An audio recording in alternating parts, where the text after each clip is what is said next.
오늘은 9년 전에 했던 설교를 정리하고 손질해서 전하고자 합니다. 설교를 시작하겠습니다. 사람들은 성경 말씀마저도 아전인수격으로 끌어다 씁니다. 자기에게 유리하게 사용하여서 마음의 위로를 얻으려고 합니다.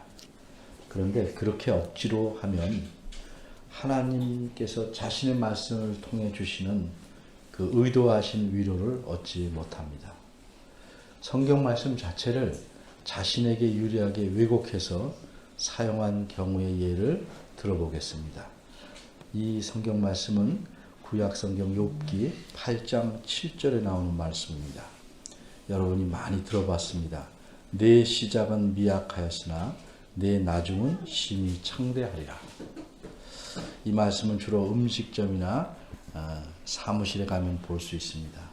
자신의 사업이 잘 되기를 바라는 마음으로 이런 마음이 새겨진 액자를 걸어 놓았을 것입니다. 그런데 이 말씀이 어떤 상황에서 나온 말씀인 줄 알고 걸어 놨을까? 아마 그렇지 않을 거라고 저는 생각합니다. 학자들이 생각하기로는 욥은 아브라함과 비슷한 시기, 즉 지금으로부터 약 4,000년 전인 주전 2,000년쯤에 살았던 사람입니다. 욥은 하나님을 잘 섬기는 사람이었습니다. 그런데 어느 날 졸지에 자녀와 재산을 다 잃어버리고 자신도 몹쓸병에 걸렸습니다. 이 소식을 듣고 그의 세 친구가 멀리서 찾아왔습니다. 그들은 욥을 위로한답시고 말합니다. 하지만 그 말들은 사실 그의 가슴을 후벼 파기만 했습니다. 왜냐하면 그들의 생각으로는 욥이 졸지에 당한 재앙이 욥의 죄 때문이라고 생각하기 때문입니다. 그들은 자신들의 편견에 따라 욥의 상황을 판단했고 욥에게 숨겨놓은 죄들을 하나님 앞에 털어놓으라고 윽박질렀습니다. 그런 가운데 그들 중 한 친구가 이렇게 말합니다.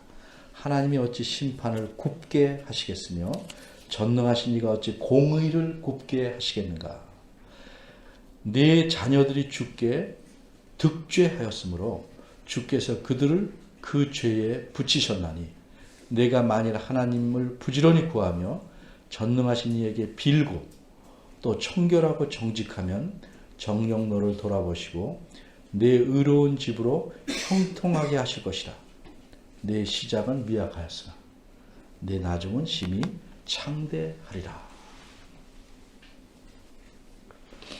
자녀들이 죽고 재산을 잃은 것이 하나님께서 그들과 그 죄에 대해 벌을 주신 것이다. 이렇게 생각합니다. 그래서 회개하면 하나님께서 너를 돌아보시고 다시 너를 크게 하시리라는 뜻으로 말한 것입니다. 이처럼 욥의 친구들은 욥이 당한 재앙의 이유를 잘못 판단했습니다. 그리고 회개하면 창대케 된다고 말한 것입니다. 그러니 욥의 친구의 말이 맞는다고 가정을 한다 해도 무슨 사업을 하든지 회개함이 없이는 사업이 잘 될 리가 없습니다. 오늘 본문 말씀은 교회에 오래 다니지 않은 사람도 들어온 말씀일 것입니다. 그런데 이 말씀의 의미를 올바로 이해하고 있을까? 아닐 수도 있을 겁니다. 오늘 본문은 예수님께서 사람들을 초대하시는 말씀인데 오늘 두 가지로 나눠 생각해 보겠습니다. 첫째는 초대의 대상, 둘째는 초대의 목적입니다. 첫째, 초대의 대상. 먼저 28절을 보겠습니다. 수고하고 무거운 짐진 자들아 다 내게로 오라. 내가 너희를 쉬게 하리라. 이 말씀은 원문의 순서대로 말하면 내게로 오라가 먼저 나옵니다. 내게로 오라. 이것은 예수님께서 사람들을 자기에게로 오라고 초대하시는 말씀입니다. 예수님께서 어떤 사람을 초대하고 계십니까? 수고하고 무거운 짐을 진 자들입니다. 그럼 예수님 당시에 수고하고 무거운 짐을 진 자들은 누구였을까? 남의 짐을 져 옮기며 그 받는 품삯으로 하루하루를 힘들게 살아가는 사람들이었을까? 그렇지 않습니다. 이들은 남의 짐이 아니라 자신의 무거운 짐을 지고 살아가는 예수님 당시의 유대 사람들입니다. 한두 사람, 일부 사람이 아니고 거의 대부분의 유대 사람들입니다.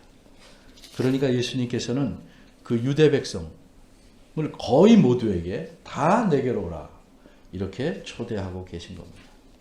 그럼 예수님 당시의 유대인들은 어째서 그렇게 수고하고 무거운 짐을 지고 있었을까? 먼저 우리가 알아야 할 점은 수고하고 무거운 짐을 지고 있다는 것은 어떤 일을 하느라고 애쓰며 정말 무거운 짐을 지고 있다는 뜻은 아니라는 사실입니다. 이것은 비유적인 표현입니다. 사람들이 무거운 짐을 지고 있듯이 살아가느라고 지쳐 있다는 의미입니다. 그러면 사람을 이렇게 지치게 하는 짐이란 도대체 무엇일까? 마음의 짐.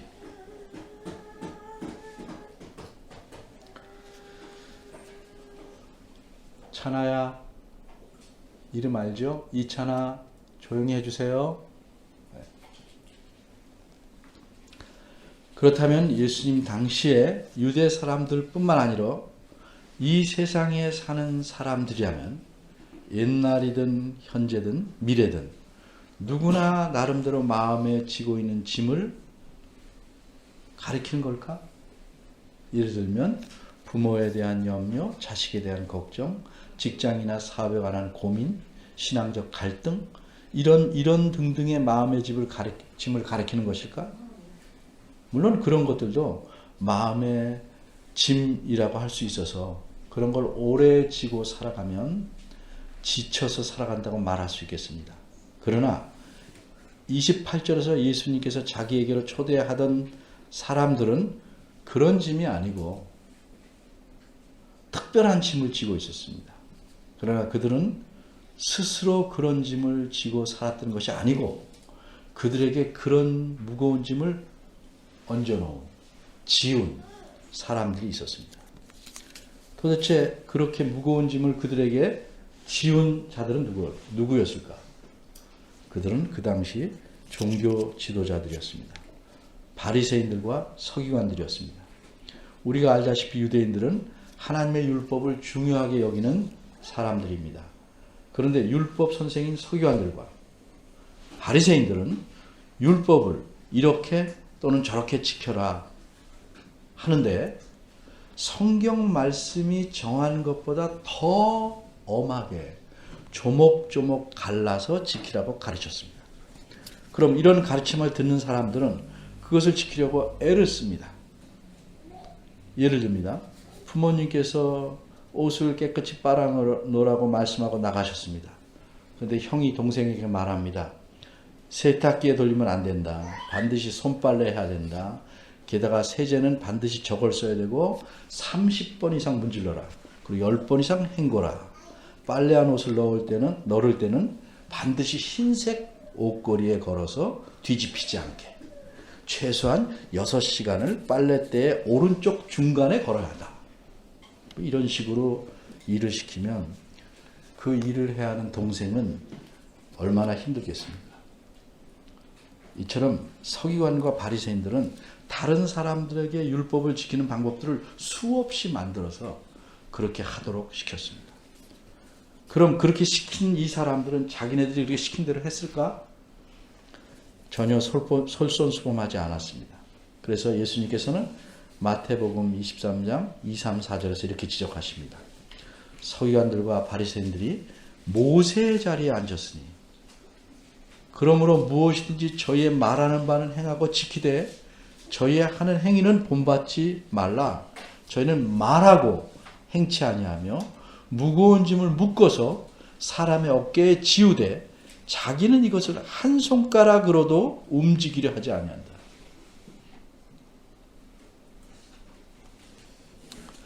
또 유대인들은 서기관들이 잘못 가르친 탓에 자기가 선한 일을 해서 즉 자기의 노력으로 하나님 앞에 의로워진다고 믿고 있었습니다.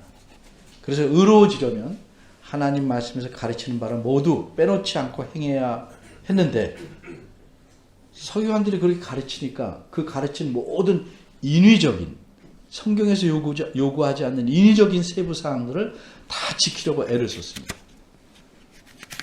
일반 백성들은 그렇게 하지 않으면 큰일 나는 줄 알고 마음에 짐을 지고 지치도록 살아가게 된 것입니다. 이렇게 마음이 몹시 지친 유대 백성들이 예수님께서 자신에게로 초대하신 대상이었습니다. 두 번째, 초대의 목적. 28절에서 우리가 하나 더 생각해 볼 것은 어째서 예수님께서는 무거운 짐을 지고 지쳐서 살아가는 자들을 모두 자신에게로 초대하셨는가 하는 점입니다. 28절 하반절이 그 답을 알려줍니다. 내가 너희를 쉬게 하리라. 예수님께서는 그 지친 사람들을 쉬게 해주시려고 그들을 초대하신 겁니다. 그럼 이 사람들이 예수님께 가기만 하면 쉼을 얻는데 구체적으로 어떻게 그 쉼을 얻을 수 있는가? 이에 대한 대답을 29절에서 찾을 수 있습니다. 29절의 원문은 우리말 성경과는 조금 순서가 다릅니다. 원문대로 보면 29절은 원문의 순서입니다. 나의 멍에를 메고 내게 배우라로 시작합니다. 그리고 끝에는 그러면 너의 마음이 쉼을 얻을 것이다 라는 말씀이 있습니다. 여기서 우리가 알 수 있는 사실은 예수님께서 사람들을 자기에게 초대하신 것이 그저 반갑게 만나보자 하는 정도가 아니고 자신에게 배우라고 초대한 것입니다. 그리고 그렇게 배워야 마음의 쉼을 얻을 수 있다는 사실입니다. 다시 말해서 초대받은 사람들이 예수님에게 가서 얼굴을 뵙기만 하면 저절로 마음의 쉼을 얻는 것은 아니라는 말씀입니다. 만일 그랬다면 그 당시 사람들 외에는 다른 사람은 아무도 쉼을 얻을 수 없었을 것입니다. 왜? 예수님께서 승천하신 이후로는 아무도 그분을 배울 수가 없었기 때문입니다. 그런데 사람이 마음의 쉼을 얻는 방법이 무엇입니까? 나의 멍에를 메고 내게 배우라 하는 예수님의 말씀대로 행하는 겁니다. 멍에가 뭡니까? 멍에가 보통 소가 두 마리씩 옛날에는 함께 일하는데 두 마리가 같이 이렇게 밭을 갈거나 짐을 나르려면 둘 사이에 가로지는 막대기가 있어야 끈으로 묶고 함께 밭을 갈 수 있다고 합니다. 이렇게 멍에는 목에다가 이렇게 가로지르는 막대기입니다. 그럼 예수님은 사람의 목에다가 이런 막대기를 매야 한다는 뜻일까요? 그렇지 않습니다. 예를 들면 어떤 분에게 좀 어려운 문제를 물어보니까 그분 대답이 제가 좀 가방끈이 짧아서 모르겠습니다 라고 대답했습니다. 그럼 그분이 가방을 메거나 들고 있지 않은데 갑자기 가방끈을 이야기한 것은 비유적인 표현입니다. 학교 교육을 많이 받지 못해서 그렇다. 그런 의미로 말한 겁니다. 나의 멍에를 메라 하는 것도 역시 비유적인 표현입니다. 무엇을 비유하신 것일까? 소가 멍에를 맨다는 것은 그 소를 부리는 사람에게 소가 복종해야 한다는 걸 의미합니다. 예수님께서 나의 멍에라고 하신 것은 예수님이 메고 있는 멍에가 아니고 예수님께서 사람에게 메어주신 멍에입니다. 물론 비유적입니다. 그러므로 예수님이 멍에를 맨다는 것은 예수님께 복종한다는 의미입니다. 따라서 나의 멍에를 메고 내게 배우라는 말씀은 내게 복종하여 내가 가르치는 바를 배우라 하는 의미입니다. 예수님께 배우지 않으면 서기관들이 가르친 잘못된 가르침을 떨쳐버릴 수 없습니다. 그리고 그것들을 떨쳐버리지 않으면 마음의 쉼을 얻을 수 없습니다. 그릇된 가르침은 바른 가르침을 통해서 밀어내야 마음이 쉴 수 있는 겁니다. 거듭거듭 말씀드리지만 교회당을 성전으로 잘못 알고 있으면 성전을 짓는다고 지나치게 재정을 쓰게 되고 교인들은 그 재정을 충당하느라 허리가 휘는 겁니다. 게다가 목회자만을 제사장으로 알거나 목회자를 복을 주기도 하고 저주를 주기도 하는 신접한 사람집으로 보는 오해도 생깁니다. 복은 하나님께서 주시는 겁니다. 하나님 말씀에 순종하면 하나님께서 복을 주시는 것이고 불순종하면 하나님이 싫어하시고 필요할 때는 야단을 치시는 겁니다. 하나님이 하시는 일입니다. 목회자는 하나님 말씀을 먼저 배웠고 조금 더 바르게 알 가능성이 있기에 그 말씀을 가르치고 그 말씀을 순종하라고 그리스도 안에서 형제자매인 교우들을 권면해주는 도움입니다. 돕는 사람입니다. 29절 중간에는 원문대로 말하면 왜냐하면 나는 마음이 온유하고 겸손하기 때문이다 라는 말씀이 있습니다. 다시 말해서 나의 멍에를 메고 내게 배우라가 첫 번째 말씀이고 그 다음에 왜냐하면이라는 이유가 나온 겁니다. 사람들의 입장에서 보면 예수님께 복종해서 예수님께 배우는 것은 또 다른 짐이 되지 않을까? 이런 걱정이 생길 수도 있겠습니다. 서기관들은 율법을 가르쳤습니다. 예수님도 율법을 가르치십니다. 그런데 서기관들은 율법을 하나님께서 말씀하신 의도와 다르게 가르쳤습니다. 그래서 배운 사람들에게 무거운 짐을 지어놨던 겁니다. 그런데 예수님께서는 하나님의 의도에 맞게 가르치십니다. 그러기에 무거운 짐을 내려놓고 마음에 쉼을 얻게 하실 수 있는 것입니다. 그러니까 사람들의 입장에서는 서기관들에게 계속 배워야 할까? 아니면 예수님의 초대에 응해서 하나님께 배워야 할까? 선택해야 합니다. 지리를 모르는 곳에 가서 버스를 타려고 묻습니다. 근데 두 사람이 말해준 버스 번호는 똑같은데 한 사람은 길 이쪽에서 타야 되고 다른 사람은 길을 건너가서 타야 한답니다. 버스 번호는 같아요. 누구 말을 들어야 됩니까? 선택해야 되죠. 바로 이렇게 선택하라고 예수님은 자신에 대해서 말씀한 겁니다. 나는 마음이 온유하고 겸손하니 나를 선택해라. 내게 배우는 자들에게 나는 고압적인 자세를 취하거나 억압하거나 차별하거나 부당한 짓을 하지 않은 믿을 만한 선생이다. 그런 의미입니다. 그러니 내게 하나님 말씀을 바르게 배워서 마음의 쉼을 얻으라고 호소하시는 겁니다. 그리고 이어서 예수님께서는 30절을 말씀합니다. 30절은 이는으로 시작합니다. 여러분이 잘 아다시피 이는이란 말은 왜냐함이라는 뜻입니다. 그럼 무엇에 대한 이유를 말씀하는 걸까? 예수님에게 배워야 할 이유에 대해서 더 말씀하는 겁니다. 이미 29절에서 예수님은 자신의 마음이 온유하고 겸손하기에 하나님 말씀을 가르치기에 가장 적합한 분이다 라고 말씀했습니다. 근데 이번에 30절에서는 예수님께서 가르치는 내용을 배워 순종하는 일도 어렵지 않기에 여러분들이 잘 배울 수 있다. 이렇게 말씀하는 겁니다.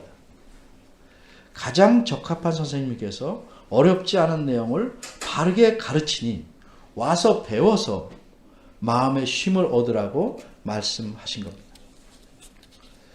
예수님께서는 나는 너에게 멍에를 메우지 않고 짐도 전혀 싫지 않겠다. 이렇게 말씀하시지 않았습니다.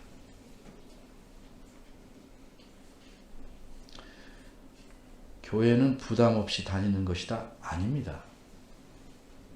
부담이 있어야 합니다. 근데 무거운 짐이 되면 안 됩니다.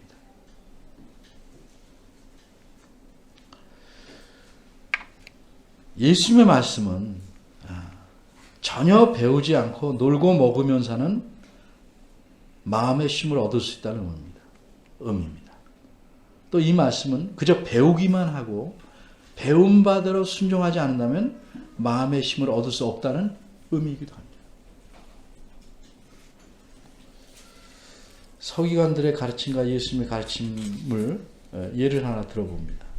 마태복음 5장 38절에 보면 이런 말씀이 있습니다. 눈은 눈으로 이는 이로 갚으라 했다는 걸 너희가 들었다. 우리 공부했죠? 무슨 뜻입니까?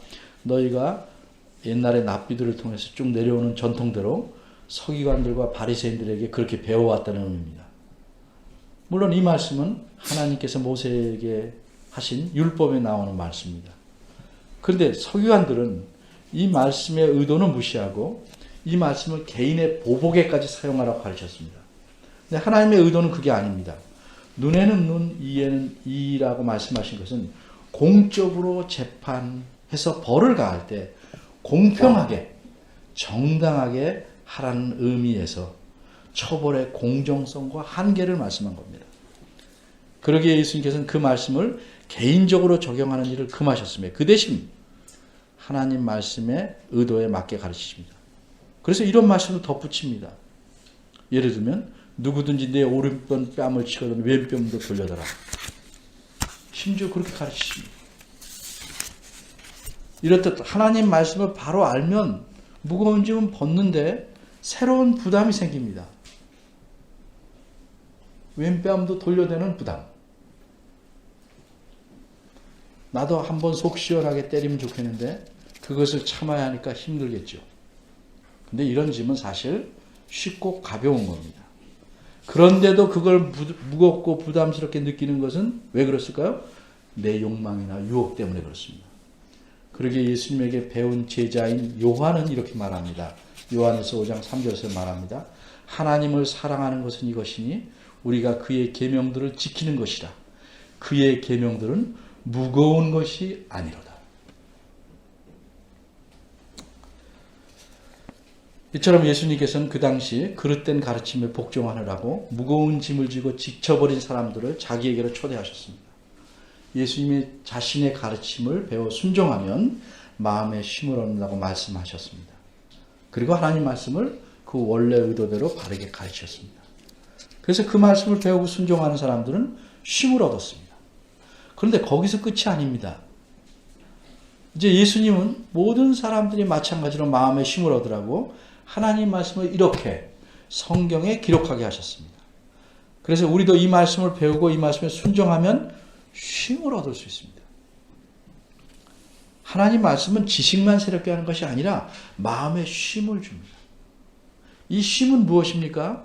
하나님과의 관계가 새로워지고 이로 인해 하나님께서 주시는 평안을 상황이 어떠하든지 평안을 누리는 쉼입니다. 이것은 진리에 대해 확신이 생기고 믿음이 자라며 그리스도 안에서 진정한 자유를 누리는 쉼입니다. 이것은 어떤 상황과 형편성에서 사라지지 않고 샘처럼 솟구치는 쉼입니다. 그런데 안타깝게도 우리 주변에는 이런 쉼을 전혀 혹은 극히 적게 누리는 사람들이 많습니다.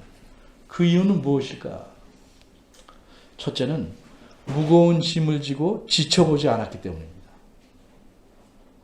쉬는 게 좋은지 몰라요.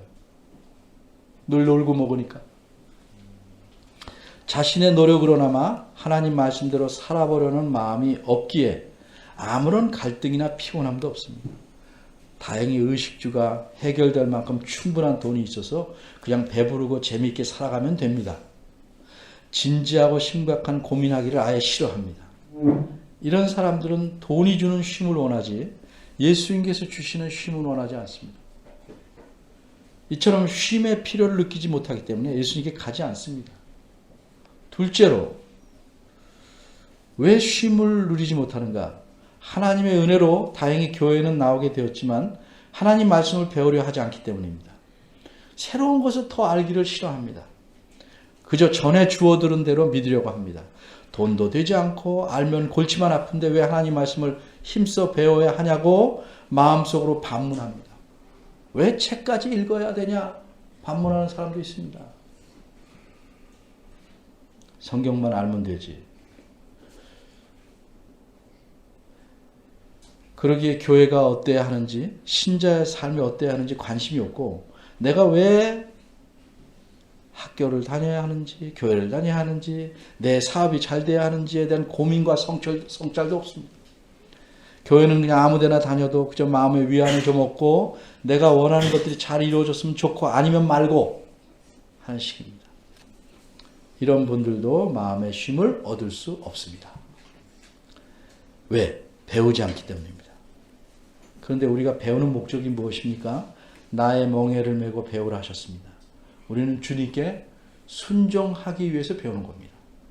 배우기만 하고 순종하지 않으면 마음의 쉼이 올 수 없습니다. 여러분은, 우리는 어떤 종류의 사람에 가깝습니까? 마지막 질문은 이것입니다. 예수님 당시의 유대인들과는 달리 오늘날 우리에게는 삶을 지치게 만드는 무거운 짐들이 수없이 많습니다.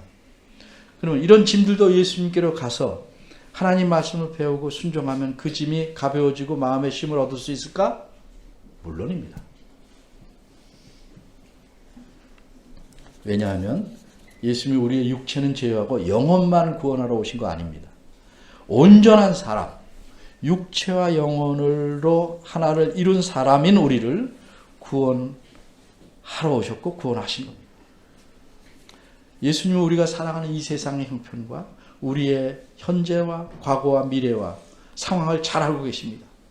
그래서 우리가 하나님 말씀에 순종하기 위해서 올바로 배우면, 그래서 배워서 또 순종하면 우리의 삶과 형편이 어떠하든지 예수님께서는 우리에게 넉넉한 쉼을 주실 것입니다.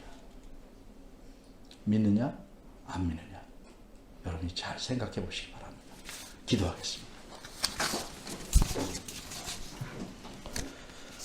자비로우신 하나님, 주님께서는 늘 팔을 벌리시고 저희가 품속에 안겨서 참된 쉼을 얻기를 원하시지만 저희는 저희들의 잘못된 편견 때문에 하나님의 품을 그다지 좋아하지 않습니다. 품에 안기면 답답할 것 같고 심지어 숨을 못 쉬고 속박당할 것 같기도 합니다. 저희 마음속에는 여전히 내 뜻대로 내 마음대로 하고자 하는 욕망이 있기 때문입니다.